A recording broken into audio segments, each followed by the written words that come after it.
Hi students, நம்ம இந்த வீடியோல CBSE class 12 ஸ்டூடெண்ட்ஸ்க்கான chapter 3 matrices 3.2 ல இருந்து question number 19 20 எல்லாம் பார்க்க போறோம். இதுக்கு முன்னாடி இருக்க எல்லா questions-உம் எல்லா exercise-உம் நம்ம சேனல்ல அவைலபிளா இருக்கு. தேவைப்பட்ட ஸ்டூடெண்ட் பார்த்துக்கோங்க. question number 19 பாருங்க. A trust fund has been invested in the two different types of accounts னு கொடுத்திருக்காங்க. அதுல வந்து அவங்க கிட்ட 30,000 amount இருந்தது. அது two different bondsல வந்து invest பண்றாங்க. ஒன்னு வந்து 5% per year interest கொடுக்குது. in second bond வந்து 7% per year interest கிடைக்குது. Using the matrix multiplication, determine how to divide 30,000 amount into the two bonds அப்படின்றது உங்களோட கேள்வி.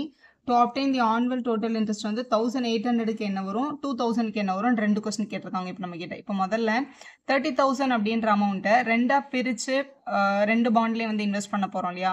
அதனால அந்த பிரிக்கிற அமௌண்ட் வந்து ஃபர்ஸ்ட் அமௌண்ட் எக்ஸ் ருபீஸா இருந்ததுன்னா ரெண்டாவது பாண்ட்ல நம்ம கிட்ட போடுறதுக்கு நம்ம கையில இருக்கிற அமௌண்ட் வந்து 30,000 மைனஸ் எக்ஸ் ருபீஸ் இருக்கும். அந்த எக்ஸ்ன்றதா என்ன நம்ம கண்டுபிடிக்க போறோம். ஸோ ஃபர்ஸ்ட் கொஸ்டின்ல 1800 rupees இன்ட்ரெஸ்ட் வரணும் அப்படின்னா எவ்வளோ அமௌண்ட் போட்டால் கரெக்டாக 1800 rupees இன்ட்ரெஸ்ட் வரும் அப்படின்னு கேட்டிருக்காங்க. ஸோ அதுக்கு எப்படி ஆன்சர் பண்ணுறதுன்னு பார்க்கலாம். கிவனில் ஃபர்ஸ்ட் பாண்ட்லேருந்து 5% இன்ட்ரெஸ்ட் கிடைக்கும், செகண்ட் பாண்டில் 7% இன்ட்ரெஸ்ட் கிடைக்கும்னு சொல்லிட்டாங்க. நார்மலாகவே சிம்பிள் இன்ட்ரெஸ்ட் ஃபார் 1 year கண்டுபிடிக்கணும் அப்படின்னா P into R/100, அதாவது PNR/100 அப்படின்னு சின்ன கிளாஸில் படிச்சிருப்பீங்க. நம்பர் ஆஃப் இயர் இங்கே 1 தானே, அதனால இங்கே 1 போட்டிருக்கோம் நம்ம. இப்போ ஃபர்ஸ்ட் பாண்ட்ல அவங்க போட்ட அமௌண்ட் வந்து நம்ம என்னென்னு எடுத்திருக்கோம்னா எக்ஸ் ருபீஸ் அப்படின்னு எடுத்திருக்கோம். எப்போவுமே மேட்ரிக்ஸ் மல்டிப்ளிகேஷன் யூஸ் பண்ணி கண்டுபிடிங்கன்னு சொல்லியிருக்காங்கல்ல. மல்டிப்ளிகேஷன் எப்போ பண்ண முடியும்னா ஒரு ரோ மேட்ரிக்ஸையும் ஒரு காலம் மேட்ரிக்ஸையும் தான் மல்டிபிள் பண்ண முடியும். அதனால அமௌண்ட்டை வந்து ரோ மேட்ரிக்ஸாவையும், ஏன்னா இந்த பியும் இந்த R/100 மல்டிபிள் பண்ணி ஆகணும். ஸோ பின்றது வந்து அவங்க இன்வெஸ்ட் பண்ண அமௌண்ட். ஸோ ஃபர்ஸ்ட் பாண்டில் வந்து அவங்க எக்ஸ் ருபீஸும் ரெண்டாவது பாண்டில் வந்து 30,000 மைனஸ் எக்ஸ் ருபீஸும் போட்டாங்க. இதை ரோ மேட்ரிக்ஸாகவும் இன்ட்ரெஸ்ட்டுக்கு கிடைச்சது இல்லையா அதை வந்து காலம் மேட்ரிக்ஸாகவும் எடுத்துக்க போகிறேன்.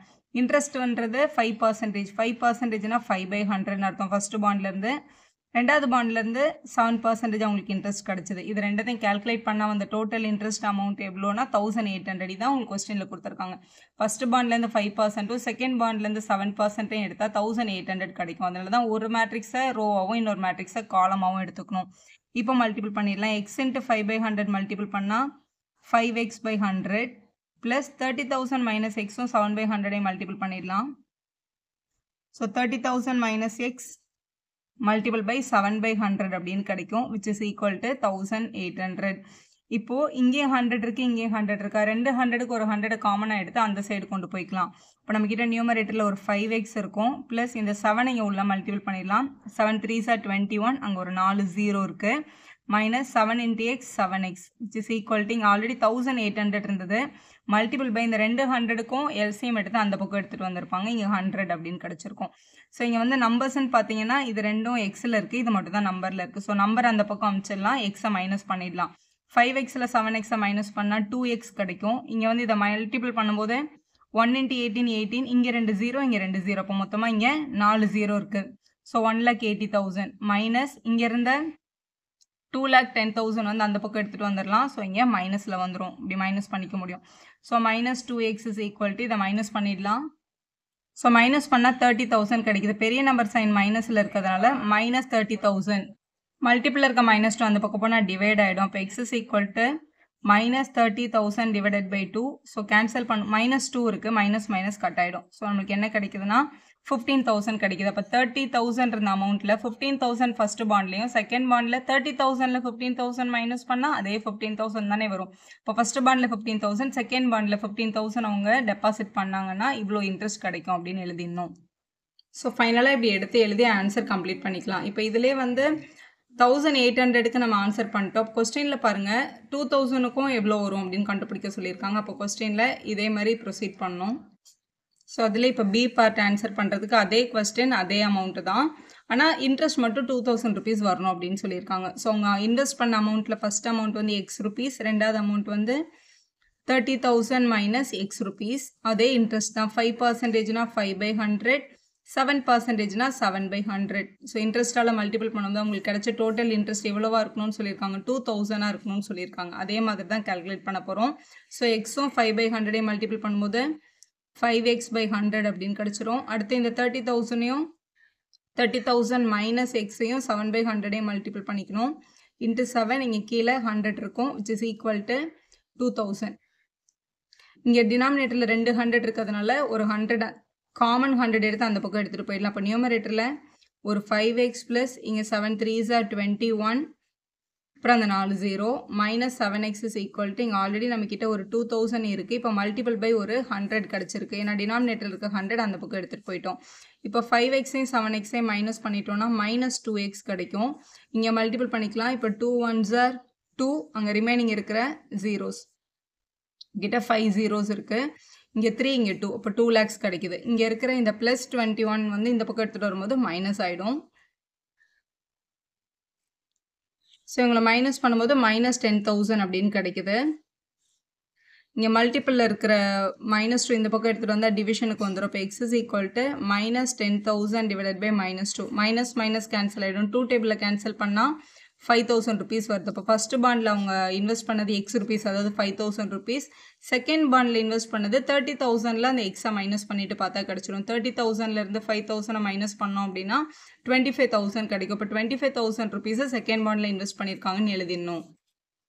ஸோ இப்படி எழுதி கம்ப்ளீட் பண்ணுங்கள். ஸோ ஃபர்ஸ்ட் அவர்கிட்ட இருந்ததே 30,000, ஃபர்ஸ்ட் பாண்டில் 5,000 போட்டிருந்தாங்கன்னா ரிமைனிங் இருந்த 25,000 செகண்ட் பாண்டில் இன்வெஸ்ட் பண்ணியிருப்பாங்க அப்படின்னு எழுதிட்டிங்கன்னா உங்கள் ஆன்சர் கரெக்டாக வந்துடுச்சு.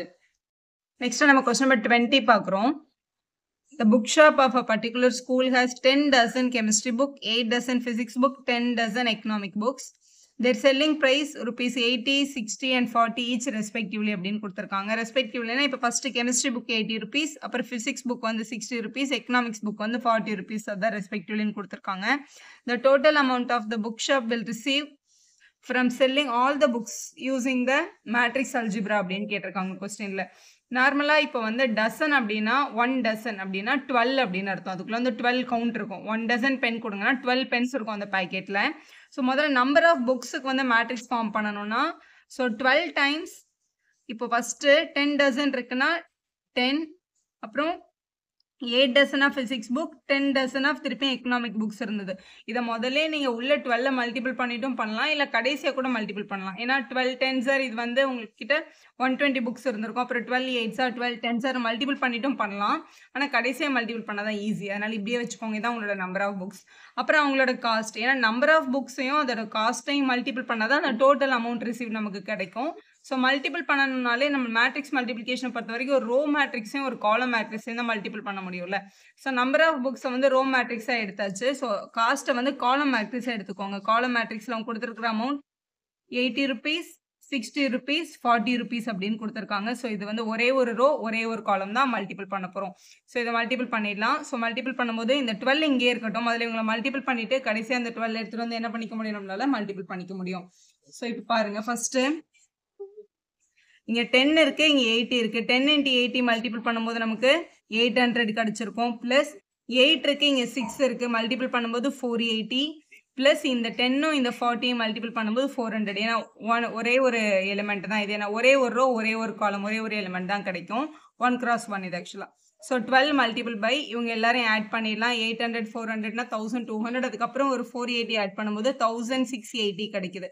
ஸோ 12 கூட 1680 மல்டிபிள் பண்ணும்போது 20,160 கிடைக்குது. ஸோ இவ்வளோ அமௌண்ட் அவங்களுக்கு கிடைக்கும் அங்கே இருக்கிற எல்லா புக்ஸையும் அவங்க சேல்ஸ் பண்ணியிருந்தாங்கன்னா. So the book shop will receive rupees 20,160 from sales of all these books அப்படின்னு எழுதி கம்ப்ளீட் பண்ணிடலாம்.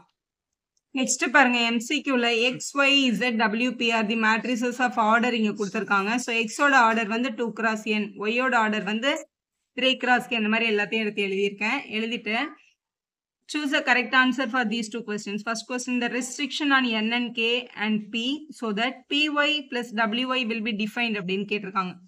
So py plus wy define ஆகணும் அப்படின்னா கீழே இருக்கிறதுல எந்த கண்டிஷன் வந்திருக்கணுன்றதான் கேள்வி.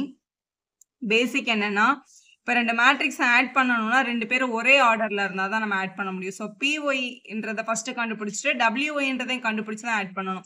ஸோ ஃபஸ்ட்டு py எடுத்துக்கலாம். py அப்படின்னா p மல்டிபிள் பை ஒய்னு அர்த்தம். ஸோ 2 மேட்ரிக்ஸ் மல்டிபிள் பண்ணால் தான் இந்த மேட்ரிக்ஸ் கிடைக்குங்க. இப்போ pன்ற மேட்ரிக்ஸும் ஒய்ன்ற மேட்ரிக்ஸும் மல்டிபிள் ஆயிருக்கு. pன்ற மேட்ரிக்ஸ் என்னது, p cross k. ஒய்ன்ற மேட்ரிக்ஸோட ஆர்டர் என்னது, 3 cross k. ஸோ எப்போ வந்து மேட்ரிக்ஸ் மல்டிப்ளிகேஷன் நடக்கும் தெரியுமா, இந்த லாஸ்ட் நம்பரும் இந்த ஃபர்ஸ்ட் நம்பரும் ஒரே மாதிரி இருந்தால் தான் மேட்ரிக்ஸ் மல்டிப்ளிகேஷன் நடக்கும். அப்போ கே வேல்யூ டெஃபினட்டாக 3 இருந்தால் மட்டும் தான் py டிஃபைன் ஆகும். இது வேற மாதிரி இருந்தால் கண்டிப்பாக py என்ற மல்டிப்ளிகேஷனே இங்கே நடக்காது. அப்போ k is equal to 3 அப்படின்றதான் கண்டிஷன். ஸோ இது k is equal to 3 காணும். அதே மாதிரி W Y மல்டிப்ளை இருக்கு. Wக்கு நமக்கு கொடுத்துருக்கிறது n கிராஸ் 3, ஒய்க்கு அவங்க கொடுத்துருக்கிறது 3 கிராஸ் k. ஸோ கரெக்டாக இருக்குது. இது கண்டிப்பாக இப்போ எந்த கண்டிஷனும் இல்லாமல் இவங்க மல்டிப்ளை ஆகிடுவாங்க. இப்படி மல்டிபிள் பண்ணதுக்கப்புறம் PYன்னு ஒரு மேட்ரிக்ஸ் கிடைக்கும், WYன்னு ஒரு மேட்ரிக்ஸ் கிடைக்கும்ல. அவங்களோட மேட்ரிக்ஸோட ஆர்டர் என்னவா இருக்கும்னா, இப்போ PYயோட ஆர்டர் இந்த லாஸ்ட்ல இருக்கிற நம்பரும் இந்த லாஸ்ட்ல இருக்கிற நம்பரும் P கிராஸ் K. ஸோ இவங்களோட ஆர்டர் வந்து P கிராஸ் K. WYயோட ஆர்டர் என்னன்னா இந்த n கிராஸ் K. ஸோ இது வந்து n கிராஸ் Kவா இருந்திருக்கும் டெஃபினட்டா உங்களோட ஃபைனல் ஆன்சர். ஸோ இவங்கள நம்ம என்ன பண்ண போறதில்ல, மல்டிபிள் பண்ண போறதில்ல, ஆட் பண்ண போறோம். ஆட் பண்ணணும்னா உங்களோட ஆர்டர் சேமா இருக்கணும். சேமா இருக்கணும்னா இந்த ஃபர்ஸ்ட் நம்பர் ஒரே மாதிரி இருக்கணும், இந்த ரெண்டாவது நம்பர் ஒரே மாதிரி இருக்கணும். அப்போ P is equal to டெஃபினட்டா என்னவா இருக்கணும், n இருக்கணும். ஸோ ஆட் பண்ணுறதுக்கு சேம் ஆர்டர் இருக்கணும், மல்டிபிள் பண்ணுறதுக்கு இந்த மாதிரியான ரூல் இருக்கணும். So k is equal to 3ன்ற கண்டிஷனும் P is equal to nன்ற கண்டிஷனும் இருந்தால் மட்டும்தான் இந்த டேர்ம் வந்து டிஃபைன் ஆகும். இது உங்களோட ஆப்ஷன் ஏல இருக்கு பாருங்க. ஸோ இதில் அடுத்து சூஸ் பாருங்க. n is equal to P இருந்ததுன்னா then what is order of 7x minus 5z அப்படின்னு கேட்டிருக்காங்க. 7x அப்படின்னாலும் எக்ஸோட ஆர்டர் என்னவா இருக்கும், அவங்க இதே ஆர்டர் தான் 7x இருக்கு. ஏன்னா 7ன்ற ஒரு நம்பரை கொண்டு போய் எக்ஸோட மேட்ரிக்ஸ்ல எல்லாரும் கூட மல்டிபிள் பண்ணியிருக்காங்க, அதான் 7x இல்லையா. அப்போ எக்ஸோட ஆர்டர் ஆல்ரெடி கொஸ்டின்ல வந்து இங்க என்னன்னு சொல்லிட்டாங்க, 2 cross n அப்படின்னு டாப்லேயே கொடுத்துருந்தாங்க. இங்க இருக்கு பாருங்க. ஸோ எக்ஸோட ஆர்டர் வந்து 2 cross n, 7xோட ஆர்டரும் 2 cross n தான். அதே மாதிரி இசட்டோட ஆர்டர் இங்க மூணாவது மேட்ரிக்ஸ், இங்க மூணாவது ஆர்டர் 2 cross p. அப்போ இசட்டுக்கு 2 cross pனா 5zக்கும் 2 cross p தான் வரும். ஏன்னா ஒரு நம்பரை கொண்டு போய் உள்ள மல்டிபிள் பண்றதுனால அதோட ஆர்டர் என்னைக்கும் மாறாது இல்லையா. அதனால சரி, இப்போ ரெண்டு பேரையும் மைனஸ் பண்ண சொல்லியிருக்காங்க. மைனஸ் பண்ணுறதுக்கு தான் கண்டிஷன் கேட்டிருக்காங்க. ரெண்டு பேரை மைனஸ் பண்ணணும்னா அவங்க சேம் ஆர்டரில் இருக்கணும். ஆட் பண்ணுறதுக்கும் சப்ட்ராக்ட் பண்ணுறதுக்கும் சேம் ஆர்டர் இருக்கணும். அதாவது இங்கே இருக்கிற ரோவோட நம்பரும் இங்கே இருக்கிற ரோவோட நம்பரும் சேமாக இருக்கணும். இங்கே இருக்கிற காலம் நம்பரும் இங்கே இருக்கிற காலம் நம்பரும் எப்படி இருந்திருக்கணும், சேமாக இருந்திருக்கணும். அப்போ எண்ணும் பியும் ஈக்குவலாக இருந்திருக்கும். எண்ணும் பியும் ஈக்குவல் தான் ஆல்ரெடி கொஸ்டினில் சொல்லிட்டாங்களே, எண்ணும் பியும் ஈக்குவல் தானே.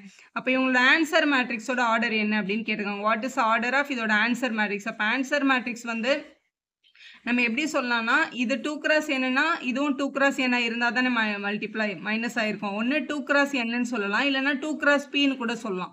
இது ரெண்டுமே கரெக்ட் தான், ஏன்னா n is equal to p இல்லை. ஆனால் உங்களுக்கு கொடுத்துருக்க ஆப்ஷன்ல என்ன இருக்கு அப்படின்னு பாருங்க. 2 cross n மட்டும் தான் இங்கே கொஸ்டின்ல கொடுத்துருக்காங்க. 2 cross pன்றதை கொடுக்கல. p cross 2ன்றது வேற, p cross 2 எடுக்கக்கூடாது. ஏன்னா 2 cross pனா இதோட ரோ 2 காலம் வந்து பின்னு அர்த்தம். ஒருவேளை எக்ஸாம்ல இந்த மாதிரி ரெண்டு ஆப்ஷன் கொடுத்துருந்தாங்கன்னா போத் 1 and 2 கூட எக்ஸாம்ல கொடுப்பாங்க. நம்ம அப்போ அதை தான் செலக்ட் பண்ற மாதிரி இருக்கும். இந்த ரெண்டுத்துல எது வந்தாலும் ஆன்சர் கரெக்ட். இதுல இது மட்டும் தான் கொடுத்துருக்காங்க, அதனால பி ஆப்ஷன். வீடியோ யூஸ்ஃபுல்லா இருந்தால் ஒரு லைக் போடுங்க, உங்க ஃப்ரெண்ட்ஸ்க்கும் ஷேர் பண்ணுங்க. Subscriber channel for more videos.